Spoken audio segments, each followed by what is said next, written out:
So, our first review of the day is going to be for the documentary Freaknik. Freaknik, if people don't know, it was a big, iconic HBCU spring break party in the 80s and 90s in Atlanta, Georgia, here. And this documentary is on Hulu right now. It's funny because now that they've done the merger, Disney Plus and Hulu, so you can watch Hulu content on there on Disney Plus. It's funny booting up something like this on Disney Plus, Mm. watching ass shaking on, right on the Disney Plus app. That's kind of funny there, I thought. But yeah, with a lot of this documentary, it's kind of talking about the origins of Freaknik, talking about then you have other figures coming in here talking about the significance of it. Rappers like 21 Savage, and you have CeeLo Green that's in here. You have also political pundits in here as well, like Mark Lamont Hill also talks about it. Athletes like Jalen Rose, all kind of talking about the significance of this event, what it meant for Black culture, what it meant for Black people, this thing. And they also get into, a lot of the dark side of what happened at Freaknik and how it kind of went out of control and how it turned into for something pure into something more, dastardly and, kind of not what it was intended. So yeah, I mean, this was kind of a big thing here. Chill. Let me get your thoughts on Freaknik. Yeah. So, man, basically, I like to start off with like I said, when I watched it, the party felt like with I don't know if you can remember those days, but I remember those days where like Facebook could only be like colleges, and you had to actually have a college email to get in them shits, right? So if you can remember those days in Facebook, this was like what this was in '88, or what it started out to be. And then it felt like when it got to like 96, 98, that's when it it was going over the rails and shit like that. Like from those periods, it was going over the rails. So I kind of I like how they chopped it up, man. I really liked it. You know, but I feel like everybody else, man. Like the first motherfucker you start off with is motherfucking uh 21. 21. Like, come on, man. You could at least gave us like little baby or something like that. Like, or if you just want to be that motherfucking outrageous, joking our goddamn face. Well, for tomorrow, it's a reason. It's a reason. No, that motherfucker's not from Atlanta. Okay, I feel like everybody else. If you really wanted to joke, you could have put like motherfucker Lil Yachty or something like that. Shit, god damn. But other than that, yeah, Freaknik is exactly what it would be. And look, Freaknik is exactly what it would be. I thought it would be if I lived in Atlanta. I feel like if I was born or just lived in Atlanta for that long, I would fucking leave too. Shit for the weekend. I don't want to deal with this shit. That goddamn city was flooded. Motherfuckers was everywhere. You couldn't even get around, bro. It took bro fucking like 10 hours to get home. They covered a lot of stuff, man. They definitely covered a lot of stuff. I felt like the documentation of the whole thing was good. It was a lot of found footage, a lot of collective footage for people that went there. They didn't touch too much on how it was more of well, not even more of a Greek thing because it really wasn't more of a Greek thing. Um, and I felt I did feel like some parts was filler. And to be honest with you, yeah, they talked about like the downfalls, and then it was like shit didn't really kick off until like '97, I guess '98 or whatever, with like Like women actually, mid huh? 90s. Yeah, like kind of mid 90s. Yeah, Yeah. man, I feel like that shit was going on before that. I mean, you know what I'm saying? Like, I don't know. Like, it probably wasn't as crazy. It was probably like some small campus shit, but like, I don't know. I guess they just had to put that in there. But I feel like that was something that was going to happen when you're in a crowded ass city, because it's like it's just hard for like the way they was making it look, like it looked like it was just a fucking horror fest when that shit would go on. And I felt it, man. And like even they was talking about the good times and shit like that. Like Shit, that still felt like the bad times if you just lived in Atlanta. I like the other aspect of that really touched me was the Outcast portion. Mhm. And if you listen in the background, a lot of SWV records was getting played, a lot of Atlanta records was getting played, R&B records was getting played, and that's the soul of it too. And I felt like that was also empowering the ladies. I wish they would have touched on. They really only touched on um like Outcast. It felt like they tried to touch on a lot of things, but Mhm. then they didn't go into grass into some of the stuff. So even like the music stuff, they touched on it, but they didn't like really go into it. You know what I'm saying? Because it was a lot of women records that was going on in that time in the '90s too. That was empowering these women to get out here and grab some of them dicks in that motherfucker. That's why motherfuckers in there showing dick, showing ass when they tell like, yeah, we gonna switch it up this year. We gonna have them do that, and they was in there doing all that because it was a lot of that a lot of it was a lot of women's R&B back then too. So you also, I feel like they could have, if you're gonna use these rappers and stuff like that, you really got to start with what was the R&B, and they didn't use not one R. They didn't talk to one R&B nigga in that motherfucker. Like they had Rashida, yes, but Rashida is still like a later part of Atlanta, and Rashida ain't even no R&B singer. Like they Who's didn't, a R&B singer from Atlanta they coulda talked to? nigga, they could have put motherfucker Tiny in them. You know what I'm saying? SWV, all that. Like it's a lot of Atlanta groups. You know what I'm saying? Everybody that was under So Def. Like it was a lot of Atlanta groups. Shit, TLC. What Jeezy say? I done fucked everything in the A except chili. Come on, Oh, yeah, man. TLC is from Atlanta. Okay, that's Come right. on, man. And look, and what TLC was talking about back then. I ain't too proud to beg. Mm, 6 inches on the rock harder when it's sagging. No Diddy. I'm sorry, but that's the lyrics. Those are the '90s lyrics. That's what provoke. That's why they have that section when the ladies talk about, "Hey, let's switch it up this year. Hey, go ahead and show that dick. Show it." And they mm. grabbing them to doing what they want. You know what Yeah. I'm saying? So it's like, yeah, it was more than just what they were making it out to be. It was also just the culture of what we lived around, and the culture of what everybody kind of lives around is just the music. The music. They could even went into the whole of them booking acts because it kind of became like a festival. They had Luke, they had fucking Pop would come there, Big, Puff. Like they had a lot of big acts that would come there. Where's the backstage portion of the documentary? You know what I'm saying? Where's that portion? So I feel like they stuck around on a lot of the shit that we already know with the flooding of the streets and shit like that, just to like pad it out and then get to the end of, oh, here comes the government stuff, and they tried to lay that on heavy. I think me personally, when I hear that, I think part of that is that it was nowhere in the documentary where they kind of went off and kind of got an understanding of the city and the regulations because it was getting so big. I think they just never really got that in order. And if they did, they probably would have had a better, what I'm saying, a better maybe relationship and shit like that with that. I'm not saying maybe it would have lasted long because it lasted for a long fucking time. You know what I'm saying? Motherfuckers say, oh, it's been taken down, but motherfucker lasted for long. It started at 88 and like ended in the 2000s. Then T Pain even tried, they brought it back lightly, and then T Pain even tried to bring it back. So it's like, but overall, I enjoyed the doc. It, like I said, but it was some parts that felt like really really slowed down for me. But there was a lot of elements in that doc that I really rocked with. But then, like I said, there was some elements in the doc that I think they could have expounded on.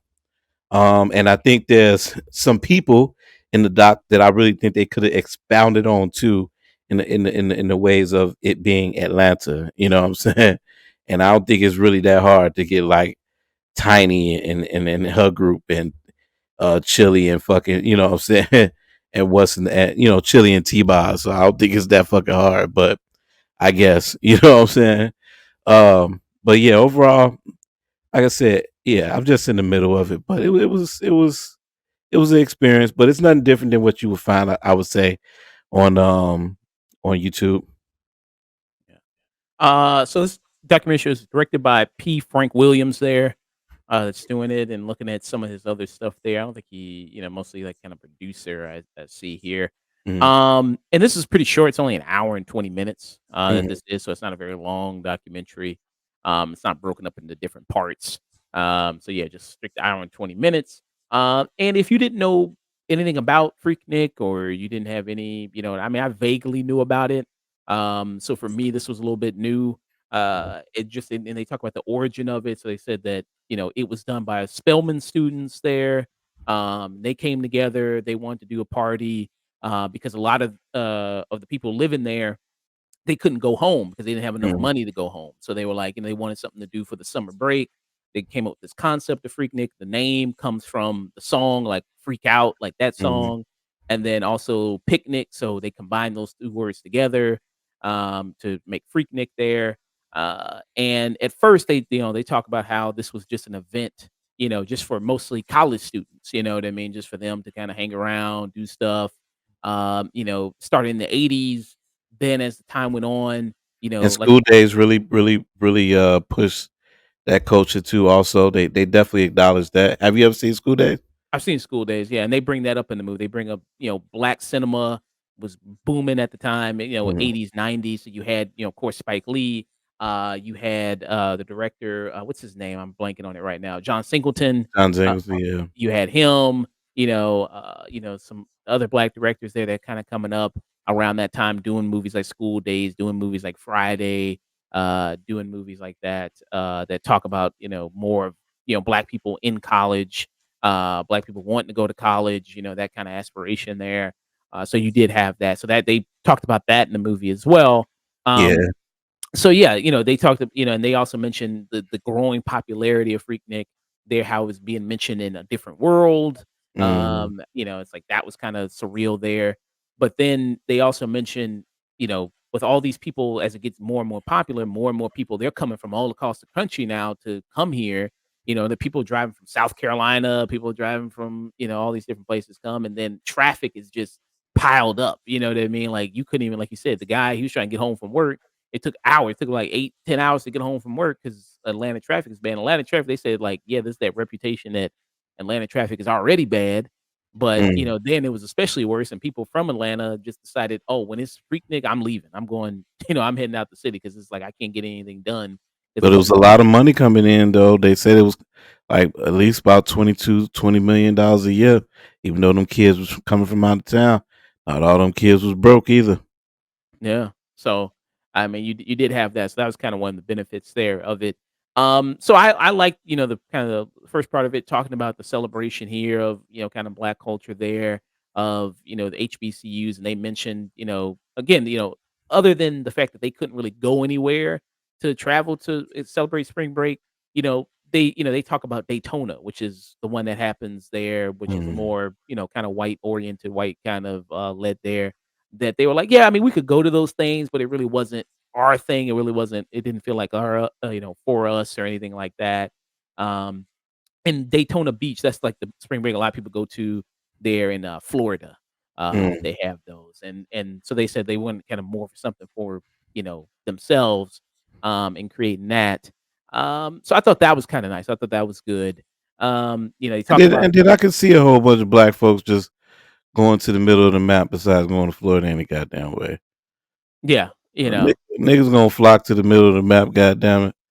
If you say at that time, if you say Luke was from Florida, so at that time when you say Luke gonna be at the Freaknik and all this other shit, Tupac there and shit, man, hell yeah. I'm going down to that motherfucker, man. It went from, like I said, it was like Facebook when it was just fucking colleges. And then now look at it. Everybody can go on get a Facebook now. yeah. Yeah, and then the growing popularity, then they start having concerts. You see Biggie was there, you see, Outkast was performing there. So they started having that. And the overall vibes of the place was good. They talked about at the beginning of like, okay, guys and girls, you're a cute guy, you're a cute girl. you would, get together, hook up, it wouldn't be a big deal. It wouldn't be anything, like you could just do that and have fun there and just party and celebrate there. But then they mentioned the dark side as kind of time went on, where, okay, you had women who were going, like you said, a little bit more sexually free during this period Mhm. of time, maybe because you had the music, you had a little bit of that. It's like, okay, a little bit more sexually free. So, there were women that had no problem, like I said, show us your, thing or whatever. If you want to see our titties, show us your thing, grabbing it, if you are okay with that. And, but you had the incident of a woman who's recounting her story. I forgot the name of the woman in this. Do you remember her name? I can, No, I surely don't, but I remember a story. Yeah.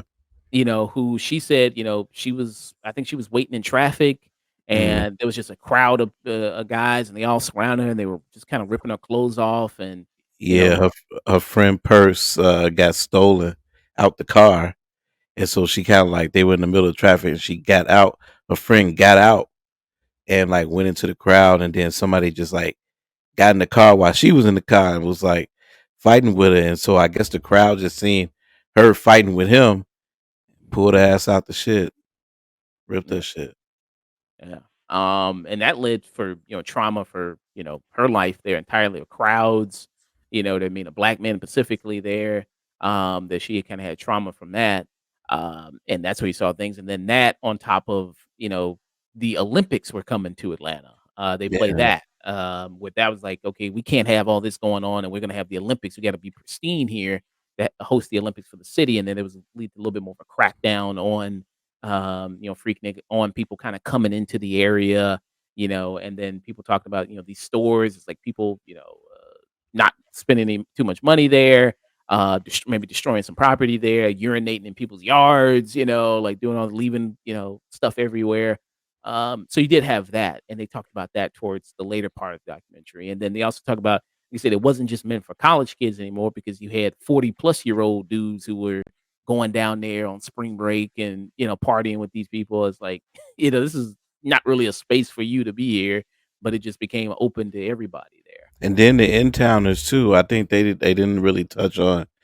I think a lot they touch on a little bit, but they didn't really touch on it that much, but I think a lot of the in-towners too, it was due to that too. You say you go to the wrong side of Atlanta, like you go to the wrong side of Chicago, you know what I'm saying? You're gonna go to them hoods and shit like that. So, a lot of that shit was getting it was like I said, it was so many people in the streets.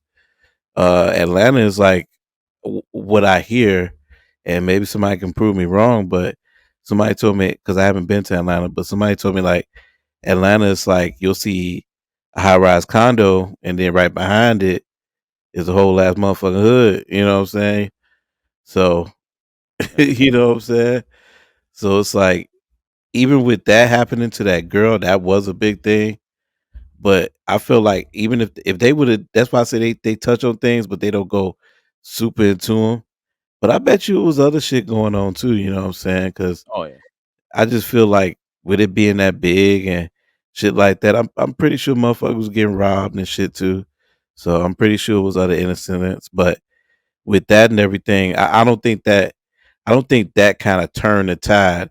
I think it may have been a collection of things because like I said, they allowed to go on for some years. So and I think that it was maybe other stuff that maybe got reported that they didn't document, and it's a few things they left out. I feel like too the way that, like you said, it's like an hour and 20 minutes. I think they just wanted to keep it tight and neat, and I think that's kind of like how they wanted to package it for Hulu. Mm. And you know what I'm saying? Like I think sometimes when you're doing certain projects and things like that, uh, you maybe want to get into the maybe the nitty gritty. But I feel like this is a doc where you can pull certain shit from and make a whole new other doc from it. You know what I'm saying?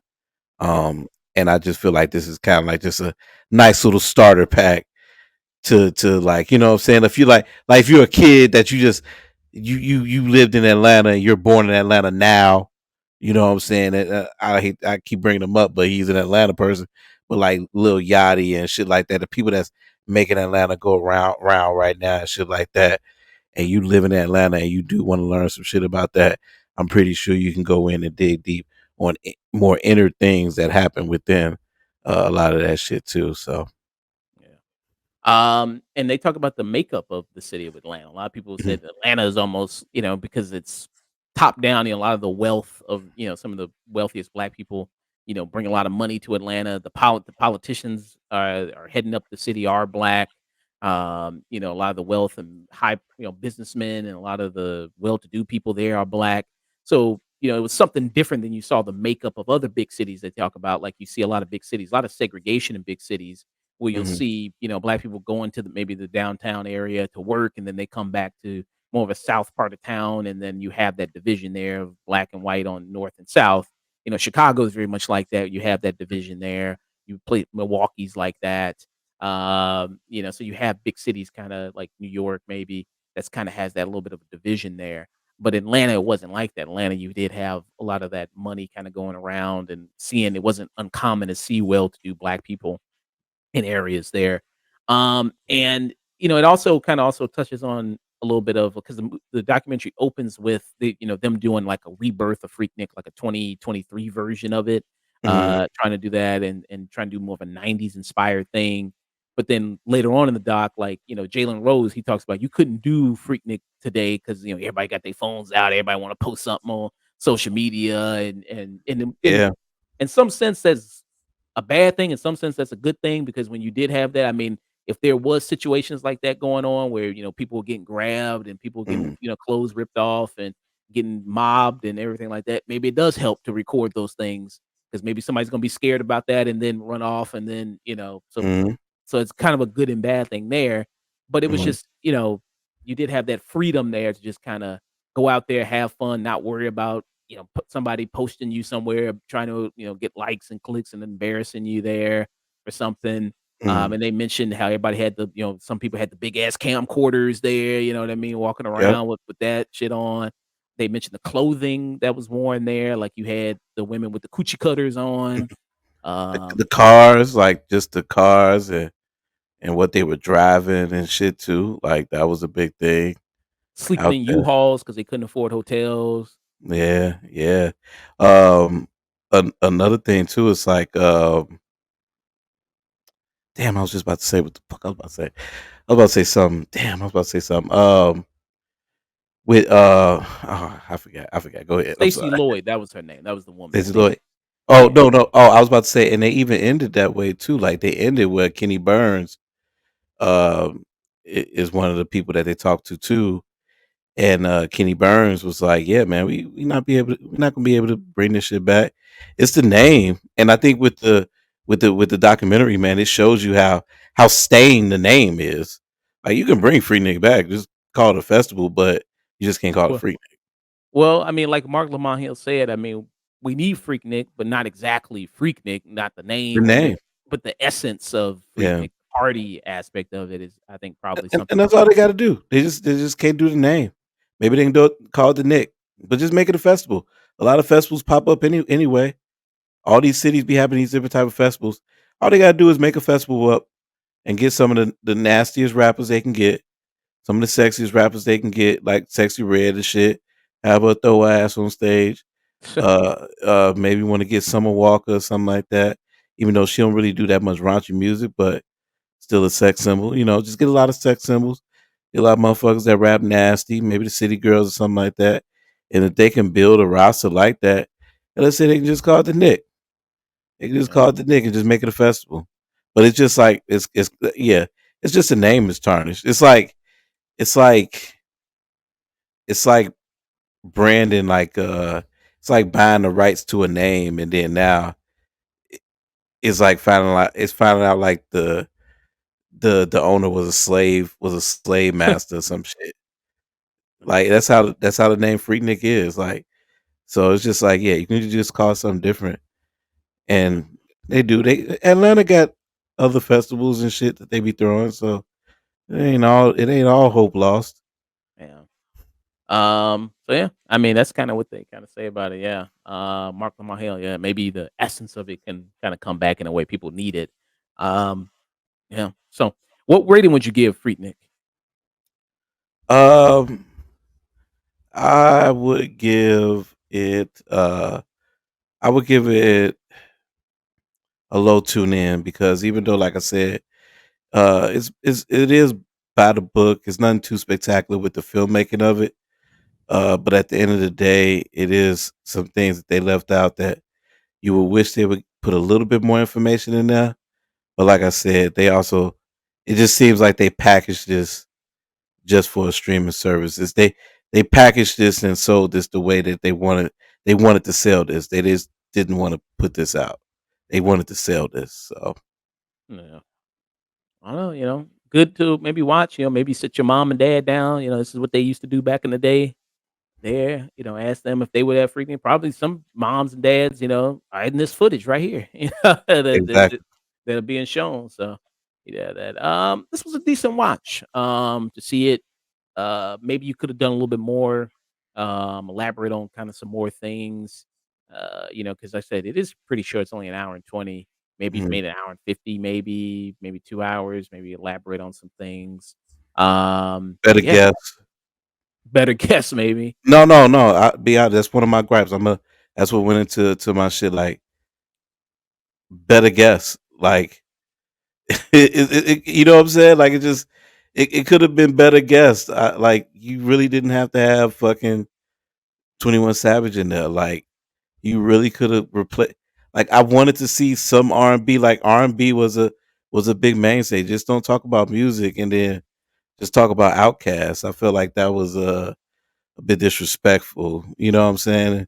And then you got Jermaine Dupri, but even when you talk to Jermaine Dupri, which is one of the Atlanteans there, it's like he don't even have that many stories on Freaknik or whatever. You don't even see too much of him. You know Yeah. what I'm saying? So I don't know. It felt like the heart of Atlanta didn't go into the to a lot of this documentary storytelling. Mm, okay, I could see that. Uh, yeah, because I think Jermaine Dupri said he was kinda too young at the time when it was kinda going on, where it kinda reached its peak, and he kinda came in late to it. Yeah, exactly, and that's why I said it should have just had better guests. It was other people that was around at the time that it had great guests, but they didn't have anybody like noticeable from music up in there. Like, okay, you gonna have like I said, you're gonna have Uh, Rashida in there. Killer She Mike is is a rapper. Killer Mike, he's in Man, nobody Killer Mike gotta be in there. Come on, man. there. That nigga owns a barber shop.